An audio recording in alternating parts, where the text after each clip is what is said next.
All right, good morning, you guys. It is time for your health check. And you know, every day we are seeing COVID hospitalization numbers rise. And that means if you have an emergency right now, or if you need a hospital bed, they're once again in short supply because of COVID.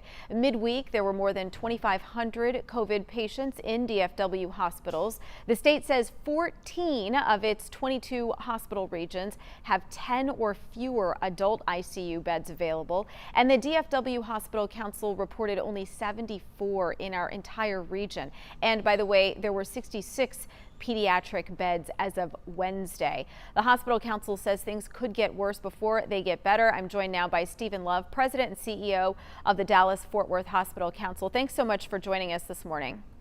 Glad to be here. So first off, can you describe what's happening inside of hospitals? I'm hearing from even friends who work inside hospitals, and they say, Sonia, I sort of feel like we're back in April 2020. This feels like deja vu, but with less staff, and they're all burnt out.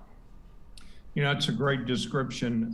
We really have high capacity of patients.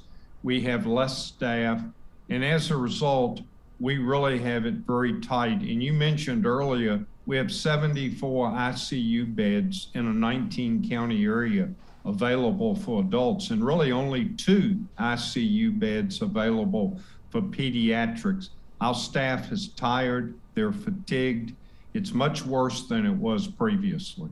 Can you describe how we've gotten ourselves into this situation? Because a lot of people, again, saying this feels like deja vu. I feel like I'm back in April 2020. But I think this sort of speaks to the power of the Delta variant and continued community spread.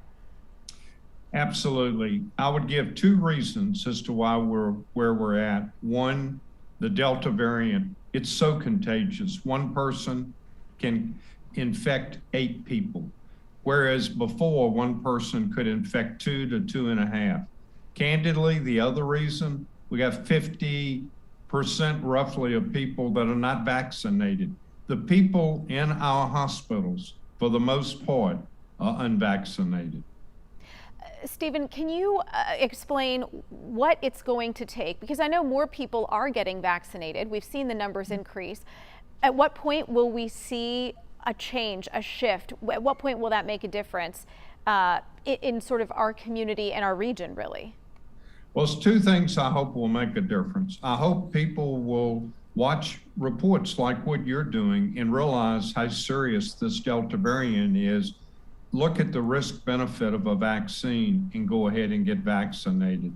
The other thing, I hope very soon the FDA will remove the emergency use related to it, that hopefully will give people that are vaccine hesitant what they need to go ahead and get vaccinated.